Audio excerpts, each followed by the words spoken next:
আসসালামু আলাইকুম। নতুন সরকারকে অনেক অনেক অভিনন্দন। যেই তত্ত্বাবধায়ক সরকার গঠিত হয়েছে, এই তত্ত্বাবধায়ক সরকারের গঠনের মূল উদ্যোক্তা হচ্ছে আমাদের sir doctor Mohammad Yunus sir, এবং ওনার সাথে যারা কাজ করবে খুব সুন্দর টিমওয়ার্ক করবে। সেই সমস্ত টিমওয়ার্কারদের মধ্যে বেশ কিছু তরুণরাও এসছে। আমি খুবই খুশি, এবং আমি একদিকে অনেক বেশি খুশি এবং আরেকদিকে খুব বেশি এক্সাইটেড তাদের লিডারশিপ দেখার জন্য, তাদের কাজকর্ম দেখার জন্য। আশা করি যে তারা কোনো তদবির ছাড়াই অনেক স্ট্রেইট ফরওয়ার্ড ওয়েতে দেশের যে সমস্ত মন্ত্রণালয়ের দায়িত্ব তারা পেয়েছে উপদেষ্টা হিসাবে, সেই সমস্ত মন্ত্রণালয়ের দায়িত্ব সুন্দরভাবে পালন করবে। তথাকথিত ট্রেডিশনাল ওয়েতে পালন না করে কীভাবে শর্টকাটে আমাদের দেশটাকে ঠিক করা যায় সেই হিসেবে হয়তো কাজ করবে, এবং সেই আশা ব্যক্ত করেই আমার কাছে মনে হয় যে আমি স্বপ্ন দেখতে শুরু করেছি আবার বাংলাদেশকে নিয়ে। উন্নত বিশ্বে অর্থাৎ সুইডেনের কথা যদি বলি, সুইডেনের কারাপশন কীভাবে ওরা কন্ট্রোল করে সেটার নিয়ে আমার তেমন ধারণা ছিল না। বিকজ আমার কাছে মনে হয় যে আমি এখানে কারাপশন নিয়ে কখনো কোনো আর্টিকেলও ওরকমভাবে পড়ি নাই। কিন্তু যখন আমার ওয়াইফ এখানে ওয়েলফেয়ার সিস্টেম নিয়ে লেখাপড়া করলো, অর্থাৎ মাস্টার্স করলো, তখন সেখানে আমি অনেক নতুন নতুন টার্ম দেখেছি ওদের পলিসি মেকিংয়ের ক্ষেত্রে। আমার ওয়াইফ এখানে পলিসি মেকার হিসেবে তার মাস্টার্স কমপ্লিট করেছিল, এবং এখানে একটা ইউনিভার্সিটি থেকে, এবং তার এই মাস্টার্স প্রোগ্রামে মানে বইয়ের সাথে সাথে প্র্যাকটিক্যাল অনেক ইস্যুস নিয়ে তারা কাজ করেছে। একটা মিউনিসিপ্যালিটি কীভাবে কাজ করে, কীভাবে করাপশনকে তারা বন্ধ করে, কীভাবে তারা তাদের যে সমস্ত ডিপার্টমেন্টগুলো মোটামুটি বহাল নাই বা কাজ করতে পারছে না, পারফর্ম করতে পারছে না, সেই সমস্ত ডিপার্টমেন্টগুলো তারা কীভাবে মেনটেইন করে, এই বা ইমপ্রুভ করার ওয়েগুলো কী কী, এগুলো নিয়ে যখন সে পড়ালেখা করতো তখন আমি তার পড়ালেখাগুলো শুনতাম এবং দেখতাম। আমার কাছে মনে হয় যে আমি এগুলো দেখে খুব বেশি অনুপ্রাণিত যে তারা কীভাবে চিন্তা করে। যখন একটা দেশ তার এক একটা উন্নয়নের যে প্রজেক্টগুলো আছে, এই প্রজেক্টগুলোকে যখন বাস্তবায়নের জন্য চেষ্টা করে, এবং সেই চেষ্টাগুলোর মধ্যে যেই ডিফারেন্ট একটা ওয়ে তারা খুঁজে বের করে, এবং তারা সেটাকে সুন্দরভাবে কাজে লাগিয়ে একটা উন্নয়নের ধারাকে সামনের দিকে নিয়ে যায়, এবং এটা হয়ে যায় প্রজেক্টটা কীভাবে জানি। এই জিনিসটা আমার কাছে মনে হচ্ছে খুব ইউনিক। এক একটা দেশের উন্নত দেশের ক্ষেত্রে তাদের ডেভেলপমেন্ট মডেলটা ডিফারেন্ট। অফকোর্স আমি সুইডেনটা বলতে পারি, কারণ আমি সুইডেনে থাকি এবং আমি অনেক অর্গানাইজেশনের সাথে কাজ করেছি বিভিন্ন উন্নয়ন মডেল নিয়ে। সো বিজনেস ডেভেলপমেন্ট মডেল এক জিনিস, আবার কিছু জায়গায় অর্গানাইজেশনাল ডেভেলপমেন্ট মডেল ডিফারেন্ট জিনিস। তো অর্গানাইজেশন ডেভেলপমেন্ট মডেলের ক্ষেত্রে আমার কাছে মনে হয়েছে যে অনেকে এখন আমাকে বলছে যে হ্যাঁ, একদিনেই বাংলাদেশে এখন নতুন জেনারেশন আসছে, নতুন সরকার আসছে, আমরা সবাই এখন আমরা চাই এখন একটা কারাপশন মুক্ত, দুর্নীতিমুক্ত একটা বাংলাদেশ হয়ে যাক। আসলে দুর্নীতিমুক্ত বাংলাদেশ করা তো সহজ না।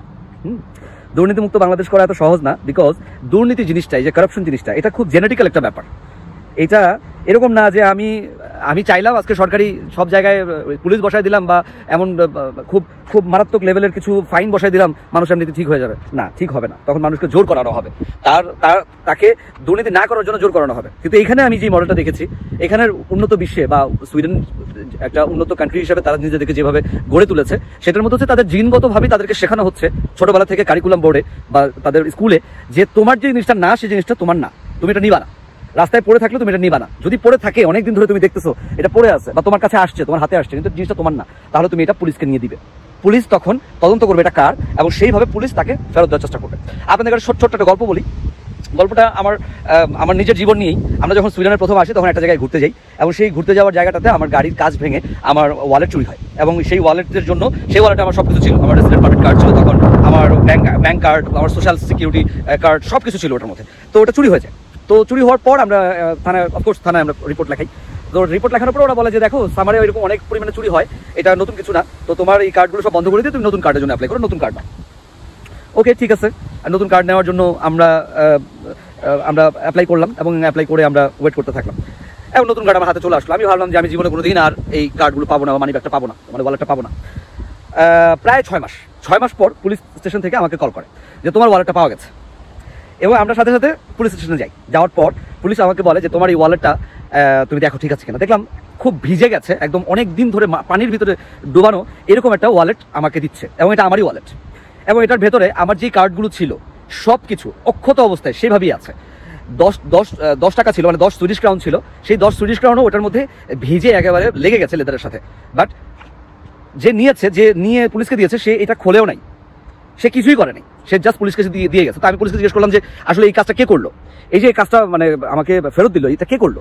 তখন বললো যে এক লোক মাছ ধরতে গেছিল, এই যে পাশের যে এই একটা লেক ছিল, ওই লেকের মধ্যে মাছ ধরে সে সবসময়। তো তার মাছের বসি না, ওই নেটের মধ্যে এটা মানি ব্যাগটাও আসছে, ওয়ালেটটাও আসছে। তো ওয়ালেটটা পাওয়ার পর সে যে আশেপাশেই লেক ছিল, তো আমাদের কাছে দিয়ে গেছে।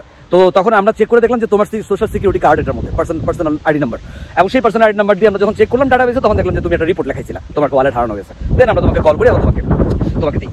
তো ব্যাপারটা খুব শিক্ষণীয় যে একটা মানুষ এই জিনিসগুলো পাওয়ার পর, বাংলাদেশে একটা মানুষ বা আমি যদি পাই বাংলাদেশে, আমি কি করবো? এটা ফালা দিবি, জাস্ট ফালা দিব।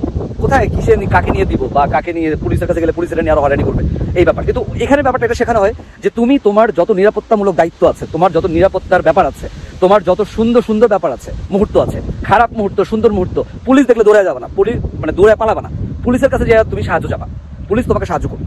এখানকার বাচ্চারা পুলিশদেরকে দেখলে তাদের সাথে সেলফি তোলে, তাদেরকে তারা যখন গাড়ি দিয়ে সামনে দিয়ে যায় তখন তাদেরকে হেই দেয়, পুলিশও গ্লাস নামায় হেই দেয়, পুলিশরা বাচ্চাদের সাথে সেলফি তোলে। বাচ্চাদের ছোটবেলা থেকে স্বপ্ন থাকে যে আমি এরকম একজন পুলিশ অফিসার হব।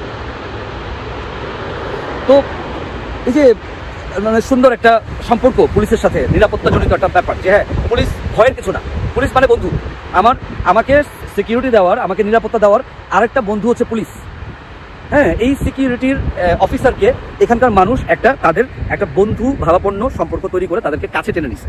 এবং এটা আমার কাছে মনে হয় যে বাংলাদেশের ক্ষেত্রে আমাদের নতুন জেনারেশন যারা এসছে তাদের কাছেও এরকম আস্থাভাজন কিছু সিকিউরিটি অফিসার থাকতে হবে, তারা যেন ওখানে যাওয়ার পর সাহায্য পায়। এরকম না যে তারা হ্যাঁ একজন 5,000 টাকা দিচ্ছে, আরেকজন 5,000 দিচ্ছে, যে 6,000 দিচ্ছে সেই 6,000 দিচ্ছে, পুলিশ তার নামে কথা বলতেছে, দেন ইটস এ কারাপশন। এবং এই কারাপশনটা এখানে হয় না। এখানে যদি আপনি কখনো বলেন যে হ্যাঁ আমি তোমাকে 1,000 ক্রাউন দিব, সাথে সাথে এটার ফাইন হবে আরো বেশি, তো আপনাকে এটা জুডিশিয়াল কাস্টাডিতে যেতে হবে যে হ্যাঁ সে আমাকে ব্রাইব অফার করছে। তো এই জন্য মানে ব্যাপারটা কি যে বাংলাদেশের কোনো সরকারই কারাপশন রোধ করতে পারবে না যতক্ষণ পর্যন্ত আমরা প্রত্যেকে নিজেদের কাছ থেকে কারাপশন মুক্ত না হবো। আমাদের নিজেদেরকে যতক্ষণ পর্যন্ত কারাপশন মুক্ত করতে না পারবো ততক্ষণ পর্যন্ত কারাপশন মুক্ত হবে না। প্রত্যেকটা ডিপার্টমেন্টে গিয়ে সম্ভব না যে প্রত্যেকটা ডিপার্টমেন্ট একদম পুরোপুরিভাবে সাফ করে সবাইকে চাকরি থেকে বাদ দিয়ে তারপরে কারাপশন মুক্ত করা। ইটস নট পসিবল, বিকজ আমরা চাই না যে সবাই চাকরি হারা হয়ে যাক, অফকোর্স নট। বাট মডেলটা হচ্ছে এরকম যে যখন আমরা বলবো যে আমরা চাই সুন্দর বাংলাদেশ হোক, তখন প্রত্যেকের জায়গা থেকে কাজ করতে হবে। এরকম না যে ইয়াং জেনারেশন আসছে পিটাই সব ঠিক করবে, না, নট লাইক দ্যাট। এখানে মারামারি করার কিছু নাই। হ্যাঁ, ফাইন সিস্টেম আসবে, এখানে যেরকম ফাইন সিস্টেম আছে, যে সমস্ত ঘাটতারা মানুষ আছে তাদেরকে অনেক টাকা ফাইন দিয়ে দেওয়া হয়। হ্যাঁ, তুমি পুলিশের সাথে তর্ক করছো, ঠিক আছে, কোনো সমস্যা নেই, ও সুন্দর করে চলে যাবে, যাইয়া একটা ফাইন ইস্যু করে দিবে আপনার নামে একটা ফাইন ইস্যু করে দিবে। এই ফাইনটা ধরেন 5,000 ক্রাউন, 5,000 ক্রাউন আপনাকে এত তারিখের মধ্যে দিতে হবে। আপনি ধরেন এটা দিলেন না, এইটার উপরে সুদ আসবে আরো 20% এক্সট্রা আসবে। আবার তারপরের মাসে এটা চলে যাবে 50% এক্সট্রা, তারপরের মাসে এটা চলে যাবে এনফোর্সমেন্ট অথরিটিতে চলে যাবে। এনফোর্সমেন্ট অথরিটি আপনার কাছে এই টাকাটা আদায় করার জন্য চেষ্টা করবে। যদি তারা না পারে কোনো কারণে, আপনি এই দেশে ভালো কোনো স্কুল কলেজে চান্স পাবেন না, ইউনিভার্সিটিতে অ্যাডমিশন পাবেন না, আপনি এখানে কোনো ধরনের কোনো ব্যাংক থেকে কোনো লোন পাবেন না। ইভেন দো যদি সোশ্যাল এনফোর্সমেন্ট অথরিটি আপনাকে রেডমার্ক করে রাখে, আপনি ভালো জবও পাবেন না, ভালো চাকরিও আপনি পাবেন না। তাহলে বোঝা গেল কি, আপনাকে কন্ট্রোল করার জন্য সব ধরনের ওয়ে তাদের আছে। অর্থাৎ একটা উন্নত দেশ বানানোর জন্য সবচেয়ে বড় অবকাঠামো হচ্ছে মানুষের মানবিক দায়িত্ব। আমি এখানে সিগারেট খেয়ে সিগারেটটা ফেলবো কিনা, এখানে ফেলবো নাকি একটু দূরে হাইটে গিয়ে যেখানে ময়লা ফেলানোর জায়গা আছে সেখানে নিয়ে ফেলবো, এই মানবিক দায়িত্ব থেকেই আমার কাছে মনে হয় বাংলাদেশকে উন্নত দেশ হিসাবে গড়ে তোলার একটা প্রত্যাশা আমরা করতেই পারি, এভাবে যদি আমরা চিন্তা করি।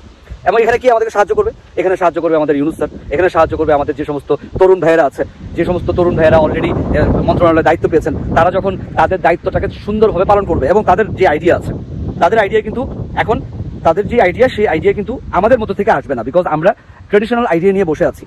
তাদের থেকে এখন নতুন আইডিয়া আসবে। প্রত্যেকটা জেনারেশন 10 বছর 20 বছর পরে জেনারেশন থেকে নতুন আইডিয়া আসে। আমার সময় এক সময় 10 বছর আগে আমি আইডিয়া জেনারেট করেছি, এখন 10 বছর পরে নতুন জেনারেশনের নতুন আইডিয়া এসছে।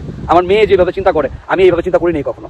হ্যাঁ, কারণ টেকনোলজি চেঞ্জ হচ্ছে, দে ইউজ আপগ্রেডেড টেকনোলজি, এবং আমার কাছে পুরনো টেকনোলজি ছিল, সেই টেকনোলজির আলোকে আমি চিন্তা করি।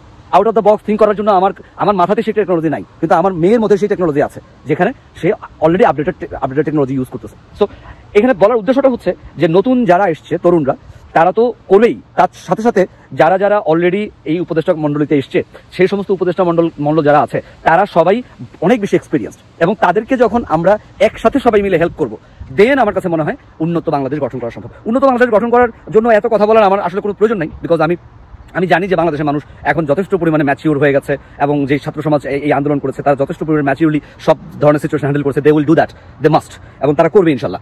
কিন্তু আমার কাছে যেহেতু আমি উন্নত বিষয়ে থাকি অনেক বছর ধরে, এবং আমার কাছে মনে হয় যে হয়তো আমার আইডিয়াটা কেউ একজন শুনবে, তখন তার কাছে মনে হবে যে হ্যাঁ এইভাবে তো আমরা চিন্তা করি নাই, বা এইভাবে তো আমরা চিন্তা করতে পারি। সেই জন্য এরকম একটা ভিডিও বানানো, যেখানে বাংলাদেশকে উন্নত দেশ বানানোর জন্য প্রথম যে জিনিসটা দরকার হবে সেটা হচ্ছে কারাপশন বন্ধ করা। এবং কারাপশন বন্ধ করতে হলে প্রথমেই হচ্ছে মানুষের মন মানসিকতাকে চেঞ্জ করতে হবে।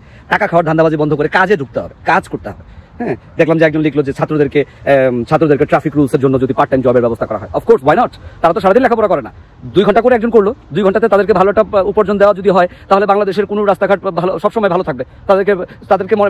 তাদেরকে মেনটেন করার জন্য একটা ডিপার্টমেন্ট করে দেওয়া হোক, সেই ডিপার্টমেন্টের মধ্যে তাদেরকে স্যালারি দেওয়ার জন্য, তাদেরকে শিফট ওয়াইজ কাজ দেওয়ার জন্য একটা ডিপার্টমেন্ট থাকবে। সেই ডিপার্টমেন্ট থেকে প্রত্যেকটা স্টুডেন্টকে ঘর থেকে বলবে যে তোমরা আবেদন করো, বা তারা একটা ডাটাবেস তৈরি করলো, ওই ডাটাবেস থেকে তাদেরকে জব দেওয়ার জন্য প্রত্যেকটা আওয়ারলি এই 2 ঘন্টা এই করবে, তারপরে 2 ঘন্টা রহিমা করবে, তারপরে 2 ঘন্টা করিম করবে, তারপরে 2 ঘন্টা সাবরিনা করবে, এইভাবে করে করে করে করে আস্তে আস্তে আমাদের ট্রাফিক রুলসগুলোকে নিয়ে আসা। যখন ট্রাফিক রুলসগুলো চলে আসবে, দেন ওরা চলে যাবে, ওরা ইউনিভার্সিটি চলে যাবে, তারপরে কলেজ স্টুডেন্ট যারা আছে তারাই উপার্জনের জন্য তো সবাই চেষ্টা করতেছে, সবাই চায় কিছু টাকা ইনকাম করতে, তো এইভাবে টাকা ইনকাম করুক।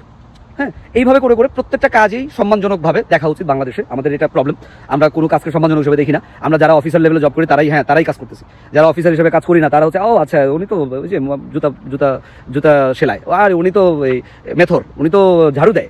আরে ভাই, এদেরকে ছাড়া আপনি চলতে পারবেন না, এদেরকে নিয়ে সমাজ এবং এদেরকে ছাড়া একদিনও আপনি চলতে পারবেন না। আপনাকে চলতে হলে এদের সাথেই চলতে হবে, এবং এরাও মানুষ। এই ধ্যান ধারণা থেকে এই ধ্যান ধারণা নিয়েই আমাদেরকে সামনের দিকে আগে যেতে হবে। আমার মনে হয় যে উন্নত দেশ গড়ার জন্য আমার অনেক অনেক অভিনন্দন এবং শুভকামনা নতুন এই দলকে, নতুন এই টিমকে, এবং এই টিম আশা করি যে খুব ভালোভাবে তারা তাদের নিজেদের পারফরমেন্স করবে। আমরা সবাই তাদের দিকে তাকিয়ে আছি, এবং তাদেরকে প্রেশারাইজ না করা, একদিনে কোনো কিছু চেঞ্জ হবে না। ওই যে বললাম, কারাপশন চেঞ্জ হতে হলে জেনেটিক্যালি বুঝাইতে হবে। হয়তো এই জেনারেশনে কেউ চেঞ্জ হইলেও না, কারাপশন এখনো চললো, কিন্তু এই জেনারেশন থেকে যদি শুরু করি, 10 বছর পরে দেখবো যে একটা বাচ্চা যখন স্কুল থেকে জেনে আসবে যে না, কারাপশন করা যায় না, কারাপশন করলে ক্ষতি হবে, দেশের ক্ষতি হবে, মানুষের ক্ষতি হবে, হ্যাঁ, একটা ট্যালেন্ট হারায় যাবে, তখন সে 10 বছর পরে যখন লিডারশিপে যাবে, তখন সে চিন্তা করবে যে না, আমি তো কারাপশন করবো না। এখানে এই জায়গাটাতেই পার্থক্য সৃষ্টি করতে হবে। এখানে কাউকে ধরে বেঁধে তারপরে কিছু করার দরকার নেই। জেনারেশনে যখন আমরা বোঝাবো যে তুমি কারাপশন করবা না, 10 বছর পরে ওই জেনারেশনই কারাপশন বন্ধ করে দিবে। তাদের জেনেটিক্সে চলে আসবে যে না, কারাপশন করা যাবে না, ব্রাইব নেওয়া যায় না, সুদ খাওয়া যায় না, মানুষকে ঠকানো যায় না, ময়লা ফেলা যায় না, ময়লা যেখানে ফেলতে হয় সেখানে ফেলতে হবে, এছাড়া ফেলা যাবে না। বাসার কাজ করতে হবে, বাবা মাকে হেল্প করতে হবে, হ্যাঁ, বাবা মাকে সাহায্য করতে হবে বাসার কাজে, বাবা মাদেরকে বেশি কষ্ট দেওয়া যাবে, বাবা মাদের সাথে ভালো ব্যবহার করতে হবে, শিক্ষকদের সাথে ভালো ব্যবহার করতে হবে। এগুলো যখন শেখানো হবে ছোটবেলা থেকে, তখন তারা আস্তে আস্তে তাদের জায়গা থেকে অটোমেটিক্যালি তারা ঠিক হয়ে যাবে, এবং ওই জেনারেশন থেকে আমরা এক্সপেক্ট করতে পারি যে খুব ভালো একটা জেনারেশন চলে আসবে। যেমন এখন একটা সাহসী জেনারেশন চলে আসছে, অনেকদিন পরে একটা সাহসী জেনারেশন চলে আসছে।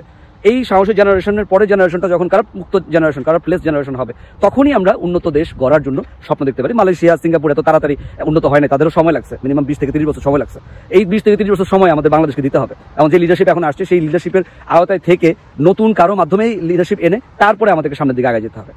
ঠিক আছে, আমার কাছে মনে হয় যে আমার এই টিপসটা যদি কেউ শোনে, তার যদি ভালো লাগে সে এটা ফলো করতে পারে, আর যদি না করে তাহলে আমরা নতুনরা যেভাবে কাজ করছে সেই অনুযায়ী আমরা দেখবো, এবং এর মধ্যে যদি কোনো ফিডব্যাক থাকে, আশা করি যে আমাদের সবার ফিডব্যাক সুন্দরভাবেই পজিটিভলি, আমাদের কনস্ট্রাকটিভ ফিডব্যাক হোক আর পজিটিভ ফিডব্যাক হোক, দুটা থেকেই পজিটিভভাবে আমাদের নতুন যেই সরকার এসছে সেই সরকার দেখবে। সবাই অনেক ভালো থাকবেন, সুস্থ থাকবেন। কথা বলছিলাম আলান, সুইডেন থেকে। আসসালামু আলাইকুম, আল্লাহ হাফিজ।